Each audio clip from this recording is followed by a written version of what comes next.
Municipal సిబ్బందే Vijayawada warriors అని అభివృద్ధి చెందుతున్న విజయవాడలో శానిటేషన్ సిబ్బంది పాత్ర మరువలేనిదని ఎంపీ కేసినేని శివనాథ్ అన్నారు. విజయవాడ, విశాఖపట్నం లాంటి చోట్ల హోటల్స్ కొరత ఎక్కువగా ఉందని తెలిపారు. కొత్తగా వ్యాపారం చేయాలనుకునే వారికి కూటమి ప్రభుత్వం అండగా ఉంటుందని స్పష్టం చేశారు. కొత్త వ్యాపారస్తులను భుజం తట్టడమే తమ లక్ష్యమని అన్నారు. మొగల్రాజుపురం యునైటెడ్ తెలుగు కిచెన్ 5వ వార్షికోత్సవం సందర్భంగా సీనియర్ తెలుగుదేశం పార్టీ నాయకులు కోగంటి రామారావు తనయుడు కోగంటి కౌశిక్ బాబు మున్సిపల్ కార్మికులకు లగేజ్ బ్యాగ్స్ ఎంపీ చేతుల మీదుగా అందించారు. ఈ సందర్భంగా ఎంపీ చిన్ని మాట్లాడుతూ కార్మికులకు కడుపు నిండా భోజనం పెట్టి సన్మానించుకోవాలనే ఆలోచన వచ్చిన యూటీకే హోటల్ యాజమాన్యానికి అభినందనలు తెలియజేశారు. కొత్త ఎంటర్‌ప్రెన్యూర్స్ ను ప్రోత్సహించడానికి తాను ఎప్పుడూ ముందు ఉంటానని అన్నారు. యూటీకే హోటల్ కష్టకాలంలో ఏర్పడిందని, ఇప్పుడు పరిస్థితులు కూడా రాష్ట్రంలో సర్దుకున్నాయని, కాబట్టి హాయిగా వ్యాపారం చేసుకునే సౌలభ్యం ఉందని తెలిపారు. పారిశుద్ధ్య కార్మికుల వల్లనే విజయవాడ నగరం రోజురోజుకు సుందరీకరణంగా మారుతుందని అన్నారు.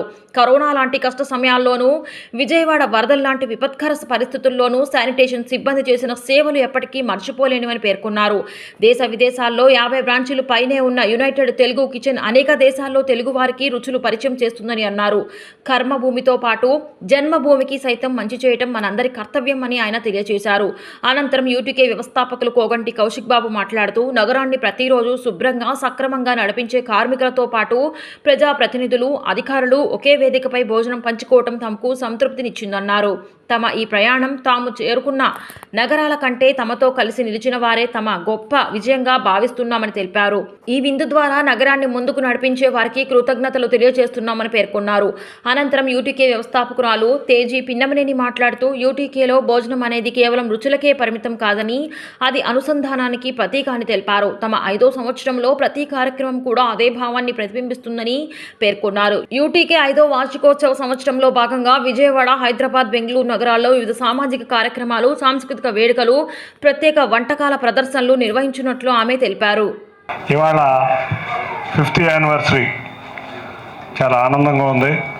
మీ రెస్టారెంట్స్ గురించి నేను యూఎస్లోనే విన్నాను, చాలా బ్రహ్మాండంగా చేశారు. ఇక్కడ కూడా విజయవాడలో చక్కటి ఒక రెస్టారెంట్ ఓపెన్ చేసి 50th యానివర్సరీ చేసుకుంటాం. నిజంగా మా అందరికీ కూడా చాలా ఆనందంగా ఉంది. ఎందుకంటే మీరు చాలా కష్టకాలంలో విజయవాడ వచ్చారు. ఇప్పుడు చాలా చక్కటి సమయం, ప్రభుత్వం కూడా మారింది, చక్కటి మంచి ప్రభుత్వం అధికారంలోకి వచ్చింది. చివరిగా నన్ను రాజకీయాల్లో వచ్చిన కాడి నుంచి నన్ను ప్రోత్సహించి నా మాట తీరులో కూడా స్పష్టంగా ఉండే విధంగా నన్ను గైడెన్స్ ఇచ్చిన నాగుల్ మీరా గారు, వీళ్ళందరూ కృషితో నేను ఇవాళ ఈ విజయవాడ పార్లమెంటు సభ్యుడిగా గెలిచాను. తప్పకుండా ఇంత భారీ మెజారిటీతో గెలిచిన నేను మీ అందరి సహకారంతో ఈ విధంగా గెలిచాం. తప్పకుండా ఇవాళ విజయవాడ నగరం చాలా శరవేగంగా, రేపు అమరావతిలో భాగమైన ఈ విజయవాడ నగరం శరవేగంగా అభివృద్ధి చెందుతుంది. ఇక్కడ ఈ మధ్య చూస్తే ఎంతోమంది చాలా హాస్పిటల్స్ కూడా ఓపెనింగ్కి వెళ్ళాయి. అందరూ కూడా యంగ్ డాక్టర్స్, ఇదివరకు హైదరాబాద్ కానీ ఎక్కడెక్కడికో వెళ్ళిపోయే వాళ్ళందరూ కూడా ఇక్కడ కార్పొరేట్ హాస్పిటల్ స్థాయిలో ఇక్కడ హాస్పిటల్ పెడతాం మొదలుపెట్టారు. కాబట్టి రేపు రాబోయే అమరావతిలో భాగమైన ఈ విజయవాడలో మన పిల్లలు ఇక్కడే ఉండి ఇక్కడికే ఉద్యోగాలు వచ్చి చక్కగా ముందుకు వెళ్ళాలని గౌరవ ముఖ్యమంత్రి నారా చంద్రబాబు నాయుడు గారి కోరిక. పెద్దలందరికీ మనసా వాచా శిరస వందనం, పాదాభివందనం. యూటీకే ఒక రెస్టారెంట్ లాగా మీ అందరికి కనిపించవచ్చు. పెద్దలందరూ చాలా గొప్ప మాటలు చెప్పారు.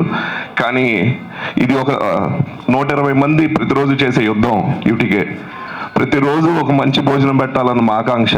5 ఏళ్ల క్రితం రాజేష్ గారు లాంటి గొప్ప గొప్ప హోటల్లో పనిచేసి మాతో పాటు మా టీంలో జాయిన్ అయిన మా అందరి ప్రయత్నమే యూటీకే.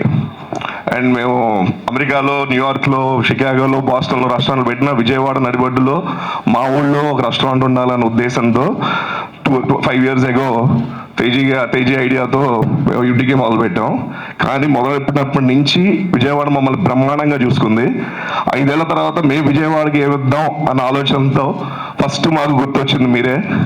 మేము వీళ్ళందరూ పారిశుద్ధ కార్మికులు అంటున్నారు, కానీ నేను మీ అందరినీ పారిశుద్ధ సైనికులు అంటాను. ఎందుకంటే మీరు లేకపోతే విజయవాడ లేదు, మీరు లేకపోతే ఏ నగరం లేదు. సో అందుకే మీరందరికీ మరొకసారి మా మనసా వాచా శిరస వందనం, పాదాభివందనం చెప్తూ మీ అందరూ ఆశీస్సులతో మా యూటీకే ఇంకా ముందు ఎదుగుతాం. మన భాష, మన భోజనం, ఇది మన భాష మన భోజనం, ఇది మా ట్యాగ్ లైన్ డే 1 నుంచి. కానీ మా టీం అంతా ఇది మా గొప్పతనం కాదండి. ప్రభు ఎక్కిన పల్లకి కాదు, దాన్ని మోసిన బోయిలు ఎవరో. మా బోయిలందరూ ఒక 120 మంది ప్రతిరోజు ఇంట్లో వాళ్ళకున్న సాధక బాధకాలన్నీ బయట వదిలేసి వచ్చి ఇంత వేడిలో ఈ కిచెన్లో ఒక మంచి వంటకం వండాలంటే మా ఒక్క రెస్టారెంట్ గారి ప్రతి రెస్టారెంట్లో పనిచేసే ప్రతి ఒక్కరికి లాల్ సలాం. మీ అందరికీ లాల్ సలాం.